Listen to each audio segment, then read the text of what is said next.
민수기 3장에 있는 말씀을 나누기를 원합니다. 아론의 아들들에 대한 3장 1절부터요. 여호와께서 시내산에서 모세와 말씀하실 때에 아론과 모세의 낳은 자가 이러하니라. 그래서 모세와 시내산에서 우리 하나님께서 모세를 부르셔가지고 십계명을 주고 또 이렇게 그러한 십계명을 주시면서 시내산에서 한참 동안 그렇게 말씀을 40일을 모세도 금식을 하면 그러니까 예수님께서 40일 광야에서 금식하셨는데 그때도 초자연적인 걸로 이렇게 공급이 되셨는지 모르겠는데 그거 같은 원리로 그 40일을 모세가 견디지 않았나. 근데 그 40일 금식가 정말 중요한 일이 있고 정말 이렇게 먹는 게 중요하지 않을 때가 있잖아요. 언제. 저는 최근에 그런 경험을 했는데 그러니까 내가 이 시간 안에 이거를 끝내놔야 돼 라고 생각을 하고 있으면 밥이 생각이 없잖아요. 밥 생각이. 근데 아마 모세가 40일을 시내산에서 지낼 때 그리고 예수님께서도 광야에서 40일을 금식하실 때 그러한 마음이 아니셨을까. 그 사명의 엄중함이 식욕이라는 본능을 잊어버리게 하지 않았나. 하여튼 모세의 낳은 자가 이러하니라. 아론과 모세의 낳은 자가 이러하니라 하면서 아론의 아들들의 이름이 나옵니다. 그러면서 나답과 아비후, 우리가 잘 아는 것처럼 나답과 아비후는 죽었죠. 그래서 4절에 나답과 아비후는 시내 광야에서 다른 불을 여호와 앞에 들이다가 여호와 앞에서 죽었고 무자하였고 라고 합니다. 그래서 셋째 아들과 넷째 아론의 셋째 아들과 넷째 아들인 엘르아살과 이다말이 아론을 이어서 대제사장의 직분을 이어가죠. 그래서 저는 무자하였다라는 말에 되게 이게 그러니까 만약에 나답과 아비후가 그렇게 다른 불로 예배드리는 그 불순종의 저기를 하지 않고 자녀를 낳았다면 그 자녀들이 자연적으로 제사장이 되는 건가? 라는 생각이 들었어요. 무자하였고 라는 표현에서. 그러면서 그 자녀들은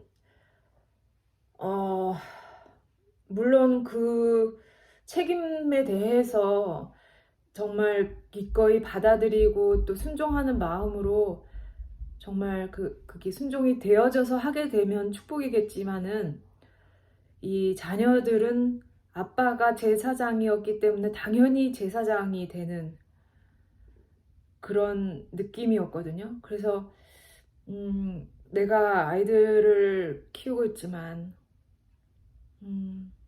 나의 부모됨의 책임, 부모됨의 이런 그러니까 내가 어떠함에 내가 제사장이면 당연히 이 아이들도 제사장이 되는 것처럼 내가 어긋나면 얘네도 당연히 그러한 길을 가게 되는. 아무튼 책임이 막중하구나 뭐 그런 생각. 그러면서 이제 5절부터는 여호와께서 또 모세에게 일러 가라사대 정말 interesting enough하게 그냥 계속해서 여호와께서 지금 모세에게 일러 가라사대 시작할 때마다 그렇게 말씀하고 계세요. 1장부터 2장 시작하는 그 장마다 여호와께서 모세에게 말씀하시는 지금 하나님께서 일일이 말씀하고 계시고 이스라엘 백성들이 그 말에 지금 순종하고 있습니다. 순종을 하고 있죠. 지금까지는. 그래서 또 이렇게 여호와께서 또 모세에게 일러 가라사대라고 이렇게 표현을 하면서 레위 사람들을 따로 구분해서 8절 곧 회막의 모든 기구를 수직하며 지키라는 거죠. 이스라엘 자손의 직무를 위하여 장막에서 심할지니 이스라엘 자손의 직무를 위하여 장막에서 심호할지니 죄를 갖고 죄를 사하게 되는 유일한 그 장막, 성막의 시스템을 도와서 그 죄를 씻는 일을 도와서 하는 사람이 레위인이 되었던 것이죠.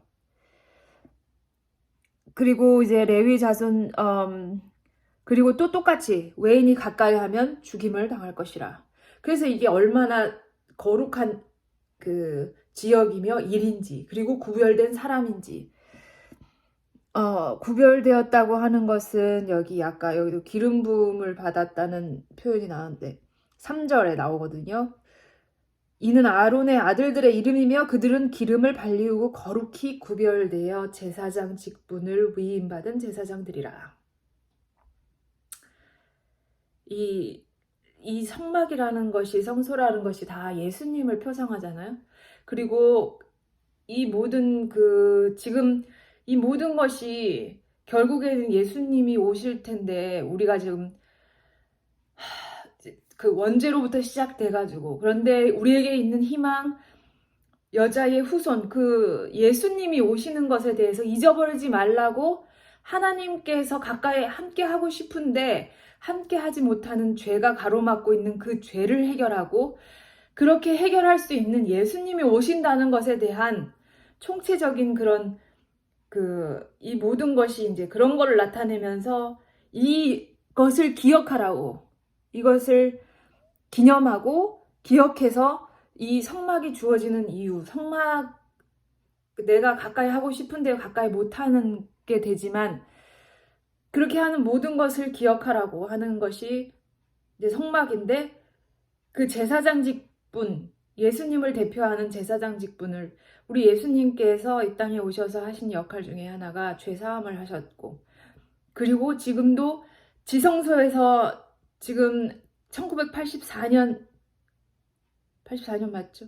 이후로는 1884년 이후로는 예수님께서 이제 지성소에서 봉사하고 계시잖아요. 대제사장, 우리의 대제사장의 역할로. 그래서 그러한 역할을, 예수님을 예표하는 그 역할을 아론과 그 아론의 아들들이 제사장 역할을 맡아서 그 일을 했다는 것이죠. 그래서 이스라엘 자손의 직무를 위하여 장막에서 심할지니, 그러한 일을 했던 것입니다.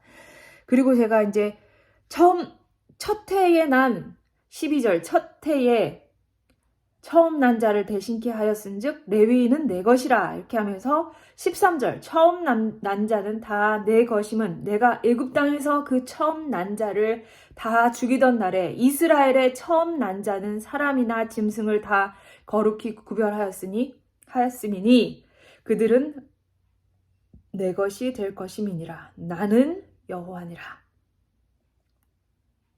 이렇게 말씀하고 계시거든요. 우리가 이것은 잘 아는, 지금 이것은 몇 개월 전 일이에요. 민수기는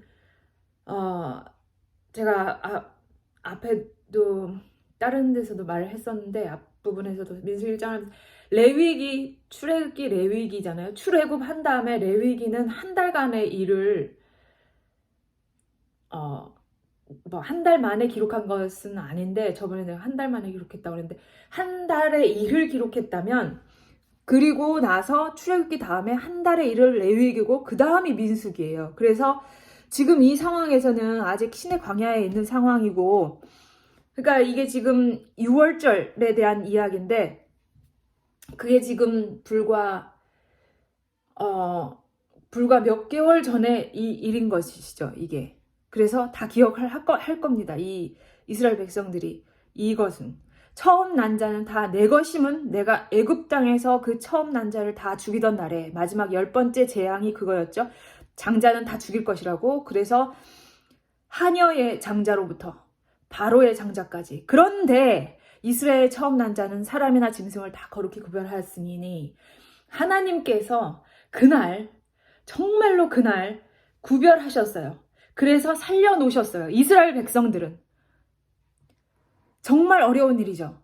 그 재앙들에서 보면은 캄캄해지는 재앙이 있잖아요. 또 그게 몇 번째 재앙이었는지는 까먹었는데, 이스라엘 백성이 머무는 곳엔, 땅에는 깜깜해지지 않았거든요. 그것은 진짜로 하나님께서만이 하실 수 있는 그러한 일인 것이죠. 하늘을 갈라서 어떻게 여기만 캄캄하고 여기는 캄캄하지 말라고 누가 그렇게 할 수 있겠습니까? 정말 하나님의 능력은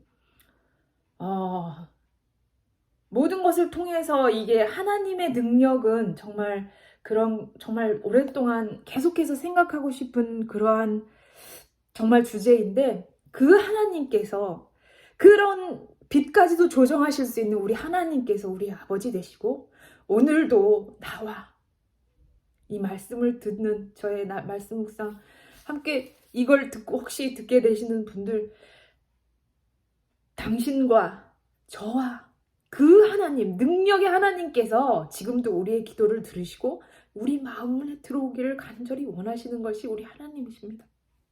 그런 능력의 하나님이시죠. 예, 그래서 지금 이것도 이스라엘의 처음 난 자를 구분했어요. 짐승까지도 구분했어요. 그리고 그 짐승에 대한 재앙이 있을 때도 이스라엘 백성들의 짐승은 해쳐지지 않았습니다. 우리 하나님께서는 그렇게 구별하실 수 있으세요. 그런데 이거 지금 이 처음 난 자를 구분한 그것은 이스라엘 백성들을 지금 살렸잖아요. 모든 처음 난 자는 죽는데 이스라엘 백성들은 살렸습니다. 그런데 이스라엘 백성들이 그날 살기 위해서 한 가지 해야 했던 것이 양을 잡아서 그 피를 문설주, 좌우, 그리고 위에 발라야 했습니다. 그것이 표가 되어서 죽이는 천사가 그날 밤 그 애굽 전야를 다닐 때에 그 핏자국을 보고서는 그 핏자국이 있는 집 안에 장자는 살려 두었던 것이죠. 그래서 다 거룩히 구별하였다는 이 말 속에서 저는 우리가 살려면, 우리가 살 수 있는 유일한 방법은 예수님의 피 안에, 그렇게 되면 거룩히 구별되는 것이고, 그렇게 되면 사는 것이고, 그럴 때에 그 예수님의 피 안에 내가 거할 때 거룩해질 수 있어서 오늘도 살게 되는 힘이 되는 것이다 라는 생각이 들었습니다. 오로지 우리를 이 모든 죄악에서의 엄청난 휩쓸림과 모든 내 마음을 이렇게 흔들고 있는, 그래서 정말 기회만 되면 내 마음을 빼앗고자 하는 이 원수 마귀의 세력에서 우리가 거룩히 구별될 수 있는 유일한 방법, 그것은 제 생각은 이렇게 이스라엘 백성을 그날 피를 바름으로써 그 안에 있음으로써 살았던 것처럼 나도 예수님 안에서만 거룩히 구별될 수 있고 예수님 안에서만 승리할 수 있다는 사실을 오늘 다시 한번 기억하면서 이 예수님 안에 다시 한번 거하고 싶은 그런 마음입니다.